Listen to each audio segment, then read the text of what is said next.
We're back. Episode 6. Hello. I don't know why I always do that when I start this. I just do. But episode 6, we've been doing every week uploads. We filmed, 3 videos last week? And we've been having those go up slowly but surely. We're going to try to continue that as long as we can. Sorry. Try staying quiet as you're talking. I'm sorry. Sorry. But we are back with Chilling Scares. And I do want to say, I do think at some point we are going to branch out and do just regular TikTok videos or something. Oh, I have TikTok. We can put that in the thing. Yeah. I'm so at some point I think I want to kind of go farther into other stuff too. I want to figure out how we can do video games. It's not that hard to do. I forgot the movie was. And I also need to figure out how we can do it when we're not together. Yeah. I don't know. That one's gonna be hard. Yeah. Okay. But anyway, we're reacting to conspiracy series that turned out to be true. Do we actual volume this time? Yes. Okay. Are you sure I we're already muted? I already checked it. Okay. I always forget to, trust me. The amount of times where I filmed for my normal channel and I forgot to turn that on and I filmed a 45-minute video just to realize I had no sound. Yeah, no, guys.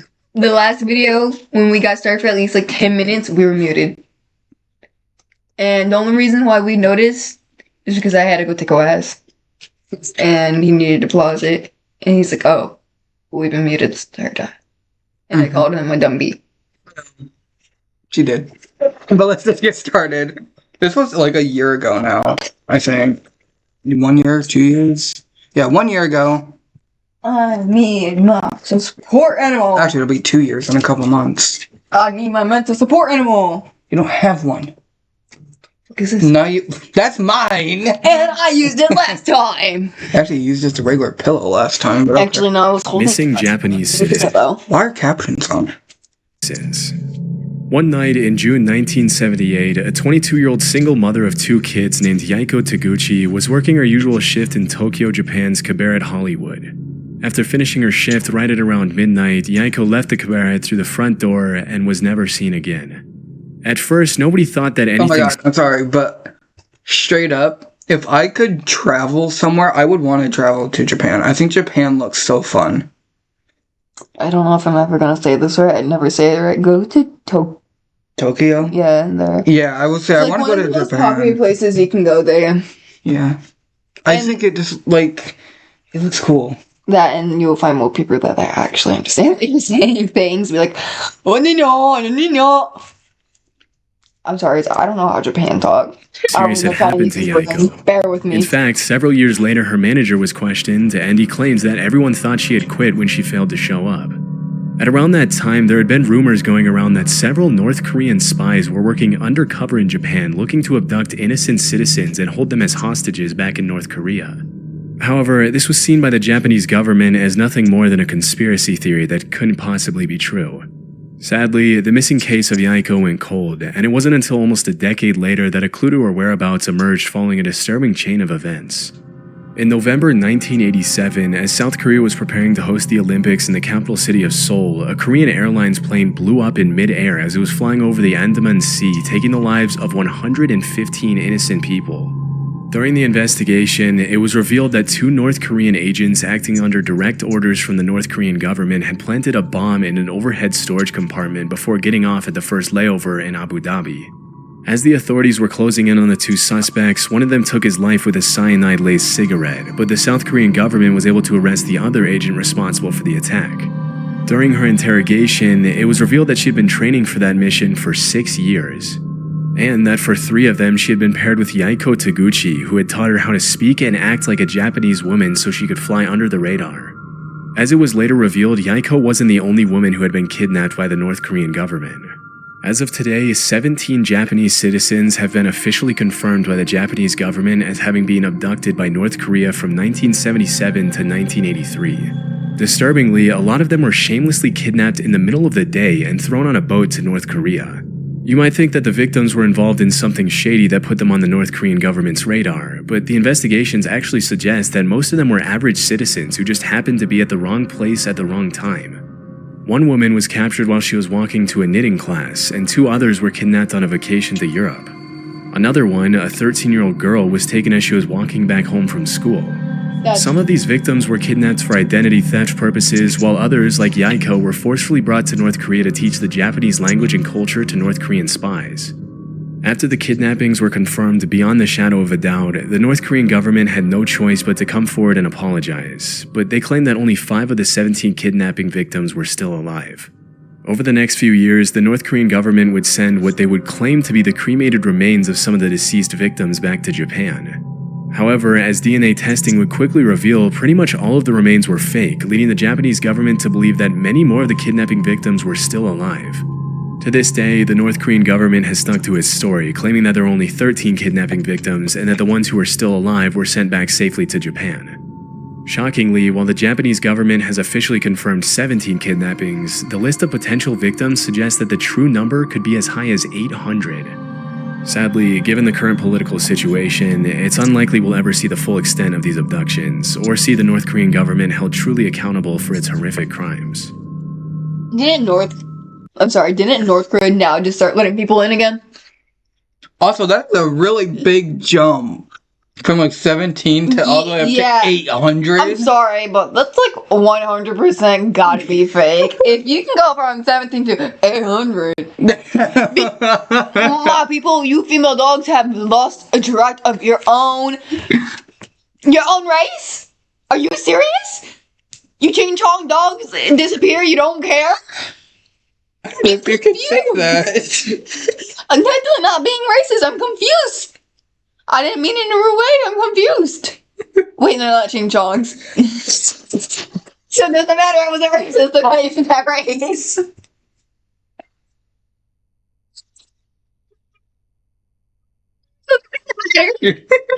They're not even Ching Chongs. Wait, what do you... Oh no. What would you call an Asian? Asian. Well, not like that, like in a jokingly way, as if it was like your friend, you know? Oh. Like, if it was like your friend, what would you call like your Asian friend? Because, like, I have a Chinese friend, that's why I call him, like, Ching Chong, come here. No, I don't know if you can say this. You can blurt it out. You can blurt it out. I mean, I'll put it up and see what happens, but I don't know. I mean, it was a meme for a long time. Yeah. So, if it was a meme, I don't People are too sensitive anyway. Then get over it. It doesn't matter, it's not Chinese people. Exactly. You just... If you have a problem with it, go bye. Just the other day, I found myself wasting hours on Sponsored. and subscription was constantly trying Jump to ahead. offer me more I always forget I have this feature. Don't... heart attack Why are you good. biting me? Back in the Heart attack 70s, a journalist named Seymour Hersh published an article in the New York Times in which he accused the CIA of several assassination attempts on both foreign and American politicians who they considered to be anti-war dissidents. Due to these allegations, the US Senate put the CIA under... This type of stuff doesn't surprise me. If you have like actual picture proof and all the numbers and I mean that's actually Not just like, that, but like it can be CIA, it can be government. Like you know dang well that the government be hiding some stuff. hiding something Like especially Area 51. like alien stuff. Like we know that by now, I feel like. I want to know where Area 51 is. And the fact that they're so like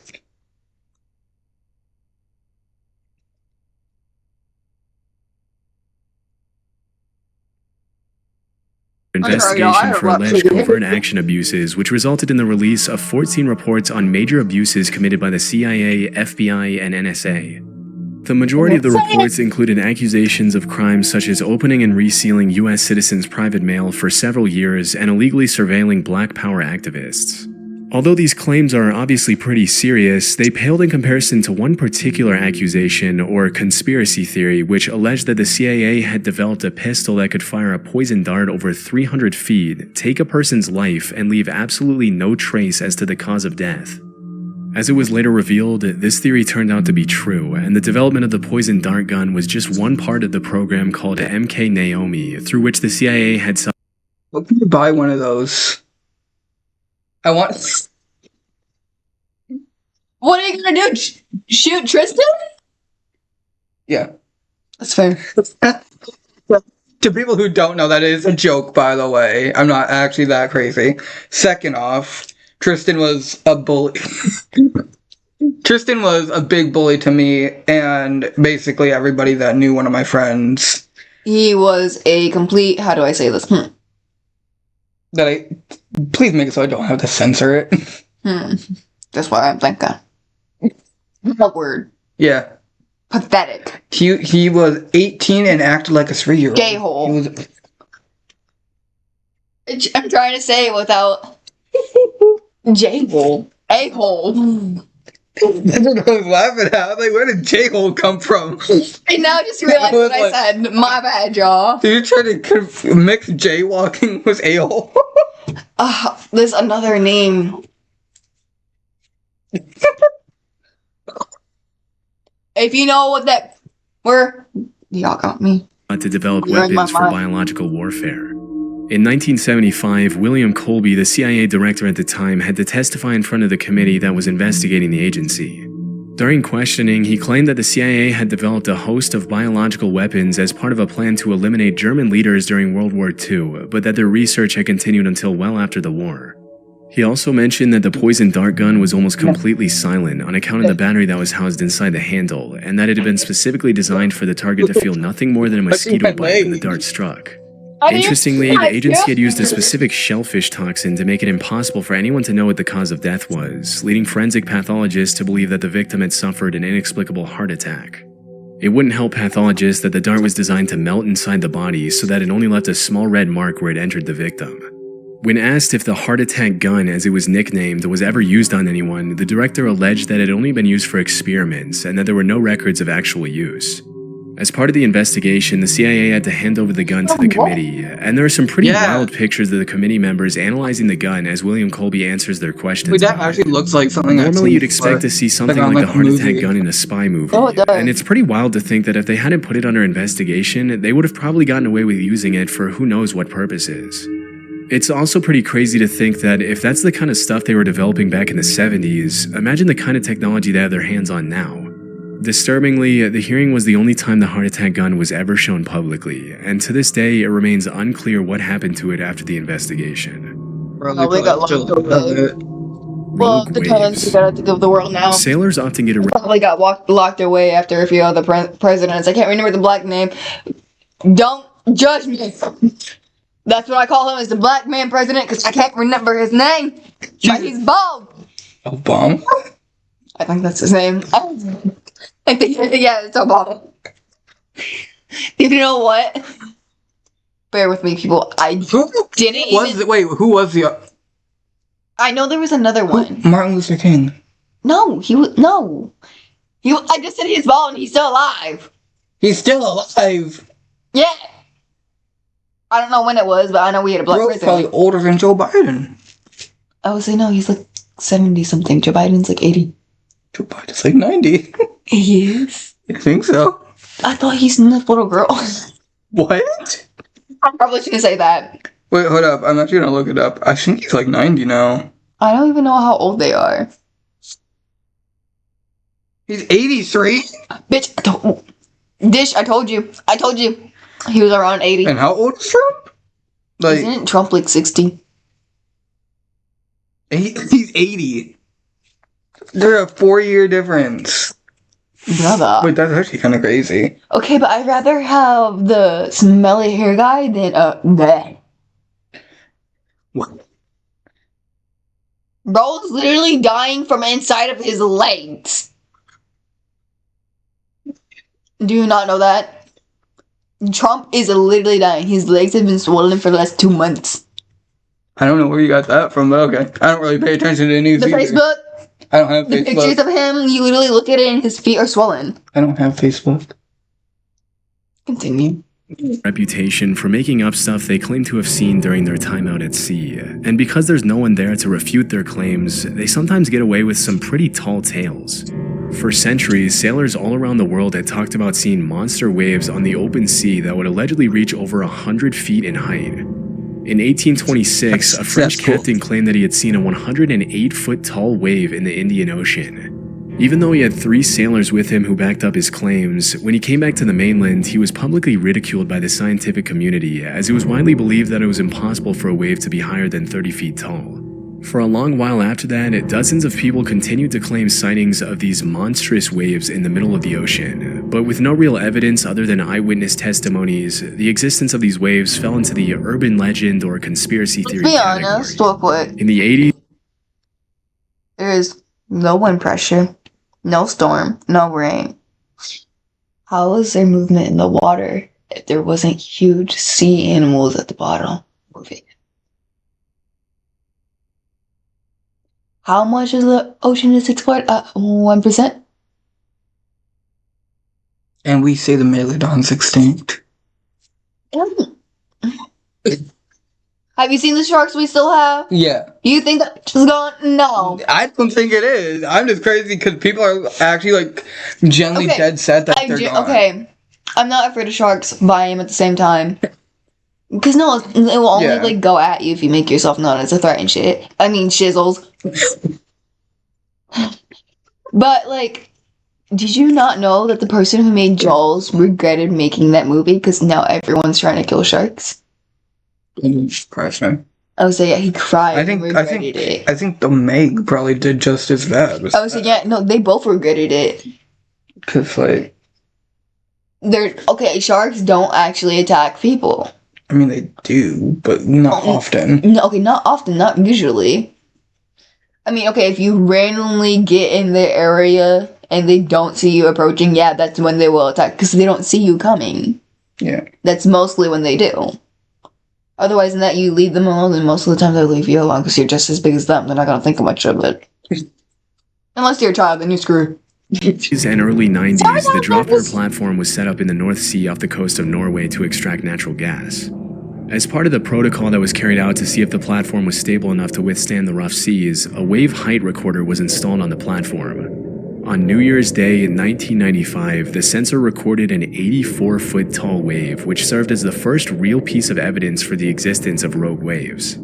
After this incident, a lot of people started wondering how many of the sailors from previous centuries had been telling the truth. What's more disturbing than that is that there were probably hundreds of disappeared sailors from all around the world who had come across a rogue wave, also known as a monster wave or a freak wave. But because most people who encountered 100-foot tall rogue waves generally didn't live to tell the tale, their testimony went down into the depths of the ocean with them. Since the Dropner wave of 1995, there's been a growing interest in rogue waves brewing in the scientific community.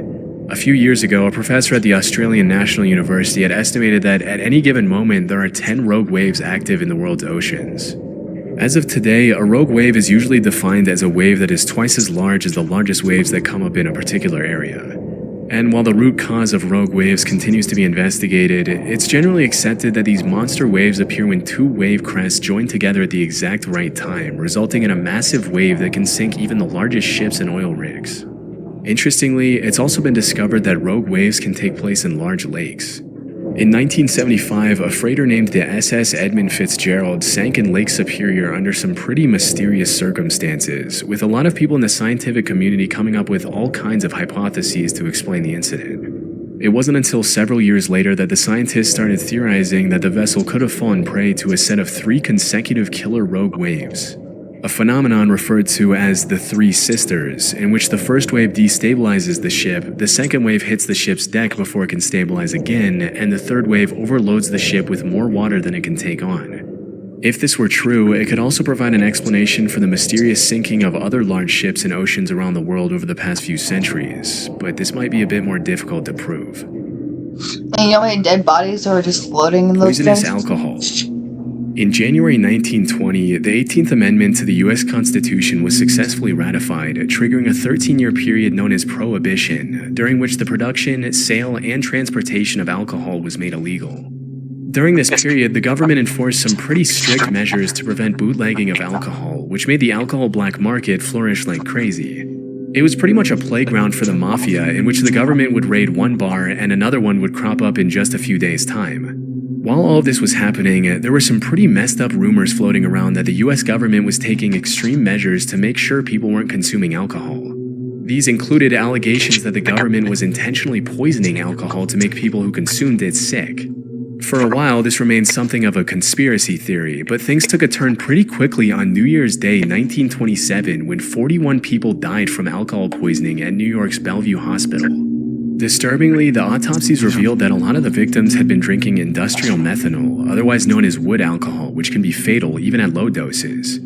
It turns out that the government had forced companies to denature industrial alcohol to make it undrinkable since 1906, which was far before Prohibition.